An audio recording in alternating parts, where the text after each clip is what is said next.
नमस्कार, विदर्भ की बात वीकेबी न्यूज में आपका स्वागत है। आज के खबरों के सफर पर चलने से पहले देखते हैं आज की हेडलाइंस।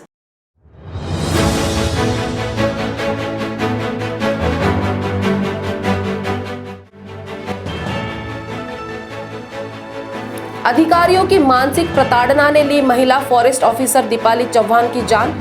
खुद को गोली मारकर दीपाली ने छोड़ा है सुसाइड नोट।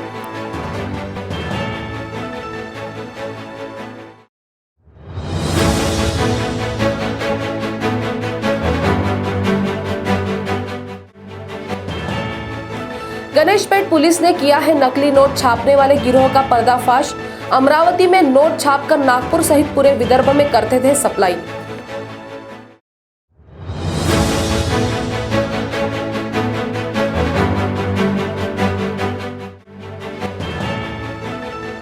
और इस बार सार्वजनिक स्थलों पर नहीं मनाई जा सकेगी होली। नागपुर महानगर पालिका ने जारी किए विशेष गाइडलाइन।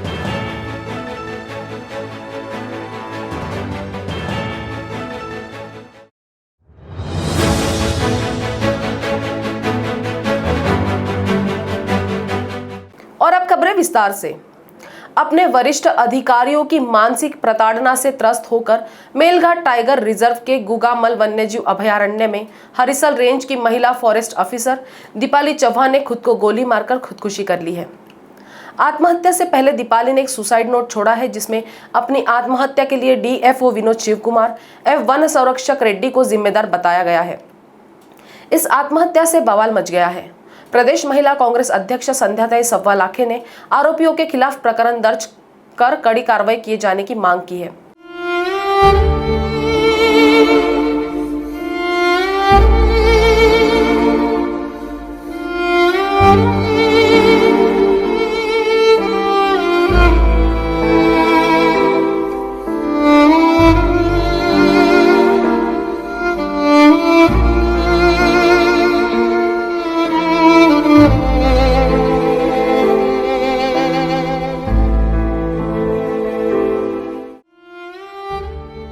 मेलघाट टाइगर रिजर्व के गुगामल वन्यजीव अभयारण्य में हरिसल रेंज की आरएफओ दीपाली चौहान ने शाम 7:30 बजे अपने सरकारी आवास में खुद को गोली मारकर आत्महत्या कर ली। इस आत्महत्या से मेलघाट टाइगर रिजर्व में खलबली मची हुई है। आत्महत्या करने से पहले दीपाली चौहान ने मेलघाट टाइगर रिजर्व के अतिरिक्त मुख्य वन संरक्षक रेड्डी के नाम 4 पेज का सुसाइड नोट लिखा, जिसमें कहा गया है कि डीएफओ विनोद शिव कुमार ने ग्रामीणों और कर्मचारियों के सामने उनके साथ अश्लील भाषा का इस्तेमाल किया, उन्हें रात में मिलने के लिए बुलाया और उन्हें धमकी दी कि वे उनके जैसा व्यवहार न करें।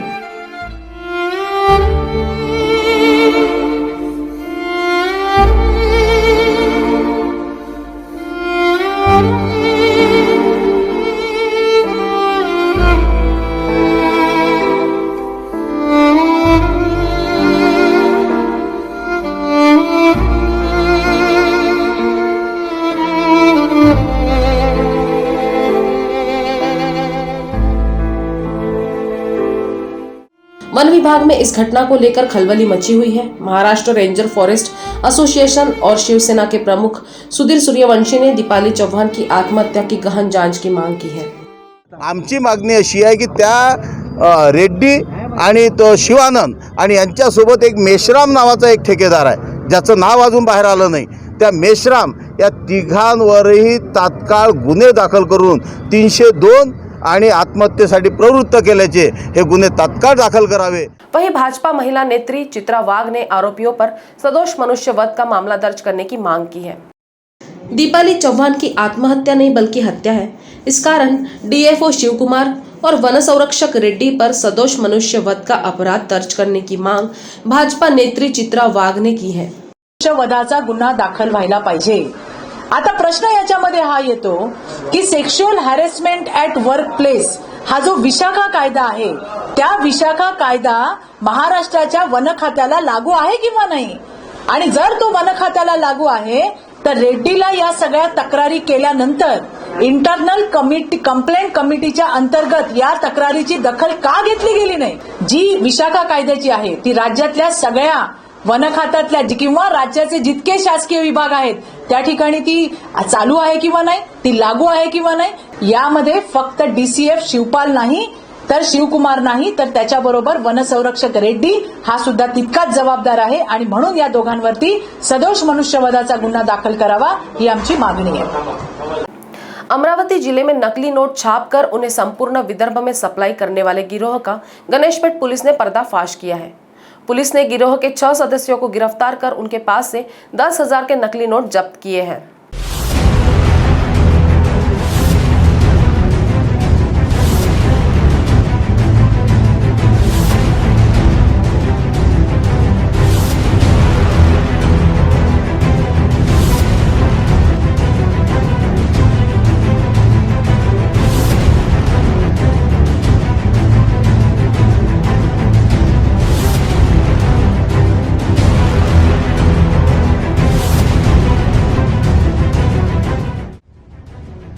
गणेशपेट थाने की टीम ने अमरावती जिले में नकली नोट छापने और सप्लाई करने वाले गिरोह का पर्दाफाश कर 6 आरोपियों को गिरफ्तार किया है। इनमें 3 आरोपी नागपुर निवासी हैं। इस गिरोह से फिलहाल 10,000 रुपए के नकली नोट बरामद किए गए हैं। आरोपी शेख समीर और जावेद हुसैन कार एसेसरीज के व्यवसाय की आड़ में नागपुर में नकली नोटों की सप्लाई करते थे। आरोपियों ने अभी तक कितनी करेंसी छापी है और कहां-कहां सप्लाई की गई है, इसकी जानकारी पुलिस जुटा रही है। 18 मार्च 2021 को रात 10 बजे के आसपास गणेशपेट पुलिस स्टेशन की टीम ने अवैध फेक इंडियन करेंसी नोट्स बनाने वाली एक गैंग को पकड़ा है, ट्रैप लगाकर पकड़ा है। इसमें अब तक 6 आरोपी अटक हुए हैं। इसमें से कुछ आरोपी हैं जो नोट की छपाई करते थे, कुछ ऐसे हैं जो नोट का ट्रांसपोर्टेशन करते थे और कुछ ऐसे हैं जो नागपुर में नोट का सप्लाई करते थे। इनका जो आदमी नागपुर में नोट सप्लाई करता था जिसका नाम जावेद हुसैन है, वह और आरोपी क्रमांक 2 जो शेख समीर है, ये दोनों कार एसेसरीज का काम करते थे और पुरानी कारों के बदले पुरानी कारों को खरीदना बेचने का काम करते थे। अभी तक हमने इनसे 10,000 रुपये की फेक इंडियन करेंसी नोट्स जब्त किए हैं, लेकिन इन्होंने अभी तक कितनी करेंसी छापी है इतिहास में वो अभी तपास चालू है। अब वक्त हो चला एक छोटे से ब्रेक का, मिलते हैं एक ब्रेक के बाद। कहते हैं जब प्रोफेशनल लाइफ रंग लाती है तो पर्सनल लाइफ थोड़ी फीकी पड़ जाती है। गलत, बस बैलेंस जरूरी है। जैसे एक्स्ट्रा लाल और एक्स्ट्रा तेज एक ही चिली पाउडर में हो सकते हैं। नेचुरल रेड और तीखेपन का परफेक्ट बैलेंस है सुरुचि तेजा लाल चिली पाउडर। खाने में हो रुचि तो घर लाइए सुरुचि। शहर में सार्वजनिक स्थानों पर नहीं मना जा सकेंगे त्योहार। नागपुर महानगर पालिका आयुक्त राधाकृष्णन बी ने होली, धूलिवंदन और शबे बारात के मद्देनजर विशेष गाइडलाइन जारी की है। शहर में शुक्रवार को फिर 35 मरीजों ने दम तोड़ा है। नागपुर महानगर पालिका आयुक्त राधाकृष्णन बी ने शहर में कोरोना के तीव्र संक्रमण के दौर में होली, धूलिवंदन और शबे बारात के त्योहार के मद्देनजर विशेष गाइडलाइन जारी की है।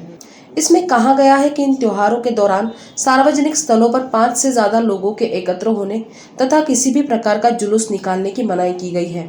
साथ ही सार्वजनिक स्थानों पर यह तीनों त्योहार मनाने पर प्रतिबंध लगाया गया है। बता दें कि नागपुर में शुक्रवार को कोरोना के 35 मरीजों ने दम तोड़ दिया, जबकि 24 घंटे में 4,000 से ज्यादा नए पॉजिटिव पाए गए हैं। 28 और 29 तारीख को जो होली और धूलिवंदन, उसी प्रकार शबे बारात जो लोगों द्वारा मनाई जाती है, उस अनुषंग से कोरोना का प्रभाव देखते हुए प्रशासन द्वारा निर्देश जारी किए कि सार्वजनिक ठिकान पर इनका आयोजन न किया जाए। उसी प्रकार सार्वजनिक ठिकान पर 5 से ज़्यादा व्यक्ति को उपस्थित रहने के लिए भी मनाही की गई है। होली के दिन के लिए 4 बजे तक दुकानें खुली रह सकती है। इसके संदर्भ में प्रशासन द्वारा 20 तारीख को जो आदेश निर्गमित किया था वही होली के दिन भी लागू रहेगा। सिर्फ 29 तारीख को जो धूलिवंदन है उस दिन मार्केट और दुकानें बंद रहेंगी। केंद्र सरकार के 3 कृषि कानून रद्द करने की प्रमुख मांग को लेकर किसानों के भारत बंद के समर्थन में नागपुर शहर कांग्रेस कमेटी के अध्यक्ष विधायक विकास ठाकरे के मार्गदर्शन में आंदोलन किया गया। केंद्र सरकार के 3 कृषि कानून रद्द करने की प्रमुख मांग को लेकर भारतीय किसान यूनियन के आह्वान पर 26 मार्च को भारत बंद के समर्थन में महाराष्ट्र प्रदेश कांग्रेस कमेटी के अध्यक्ष नाना पटोले के आदेशानुसार नागपुर शहर कांग्रेस कमेटी के अध्यक्ष विधायक विकास ठाकरे के मार्गदर्शन में मध्य नागपुर ब्लॉक कांग्रेस कमेटी ने देवड़िया कांग्रेस भवन के समक्ष आंदोलन किया है। इस प्रदर्शन में बड़ी संख्या में कांग्रेस के पदाधिकारी व कार्यकर्ता मौजूद थे। आज की हमारी मांग है, जो 115 दिन आज जो 4 महीने हो गए हैं, जो हमारे किसान भाई कृषि कानून जो काला बिल मोदी सरकार द्वारा लादा गया है उसके लिए किया गया है, और ये हमारा आज का निषेध ये हमने खामोशी से किया और ज़्यादा लोगों को नहीं बुलाते हुए सोशल डिस्टेंसिंग का पालन करते हुए किया है। और हमारी ये गवर्नमेंट से मांग है कि जल्द से जल्द ये कृषि कानून वापस ले। राष्ट्रव्यापी आंदोलन के तहत आज भारत बंद का आह्वान किया गया था। इसे प्रतिसाद देते विदर्भ के कई जिलों में आंदोलन किए गए। बुल्ढाना में जय स्तंभ चौक में कांग्रेस एवं राष्ट्रवादी कांग्रेस ने एक दिवसीय अनशन कर तीनों कृषि कानून का विरोध किया है। केंद्र सरकार के 3 कृषि कानूनों के खिलाफ किसानों के राष्ट्रव्यापी आंदोलन के तहत आज भारत बंद का आह्वान किया गया था। इसे प्रतिसाद देते विदर्भ के कई जिलों में आंदोलन किए गए। बुल्ढाना में जय स्तंभ चौक में भी कांग्रेस एवं राष्ट्रवादी कांग्रेस ने एक दिवसीय अनशन कर तीनों कृषि कानूनों का विरोध किया। कोरोना पॉजिटिव मरीज को प्राइवेट अस्पताल में भर्ती करने के 2 दिन में ही उसकी मौत हो गई। उसके मौत से उसके परिजनों ने अस्पताल में भारी हंगामा किया। परिजनों का आरोप है कि अस्पताल में डॉक्टर की लापरवाही के कारण ही मौत हुई है। कोरोना पेशेंट के उपचार में कथित लापरवाही के कारण मौत हो जाने के बाद परिजनों ने हंगामा खड़ा कर दिया। गुरुवार को वर्धमान नगर स्थित ओरा क्रिटिकल केयर अस्पताल में तांडापेट निवासी अशोक काठीवाले की मौत हो गई। उन्हें 2 दिन पूर्व ही इस अस्पताल में भर्ती किया गया था। परिजनों का आरोप है कि अशोक 2 दिन पहले पूरी तरह से स्वस्थ थे, उन्हें ज्यादा तकलीफ भी नहीं थी। गुरुवार को सीटी स्कैन करने के बाद अचानक तबीयत बिगड़ी और उनकी मौत हो गई। परिजनों का कहना है कि अस्पताल में पेशेंट की सही तरीके से देखभाल नहीं की गई। परिजनों का आरोप है कि एक ही दिन में अस्पताल ने पेशेंट को 16,000 की दवाई दे दी। 40,000 रुपए जमा करने के बावजूद मरीज को वो नहीं बचा पाए। हंगामे की सूचना मिलने के बाद पुलिस पहुंची और हंगामा करने वाले लोगों को मामले की जांच कराने का आश्वासन दिया।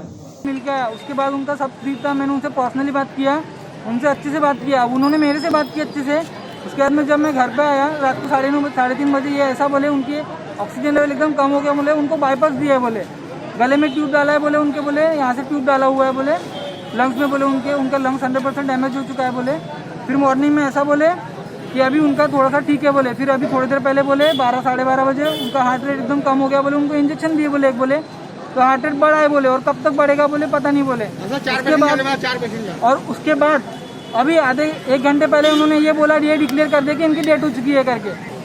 फोन पर ही बात करते थे। आज सवेरे जो सिटी स्कैन के लिए लेके गए, उसके बाद में सिटी स्कैन निकालने के बाद में वो पेट भर खाना खाए, घर का डब्बा लेके गया, फोन पर बात करते गए, सब कुछ पूरा नॉर्मल था। हमको ऐसा महसूस नहीं लग रहा था कि ये इसका एक्सपायर्ड हो जाए। शहर पुलिस आयुक्त अमितेश कुमार के निर्देश पर शहर के सभी डीएसपी कार्यालयों में अब 10,000 कोविड परीक्षण किट उपलब्ध कराई गई है।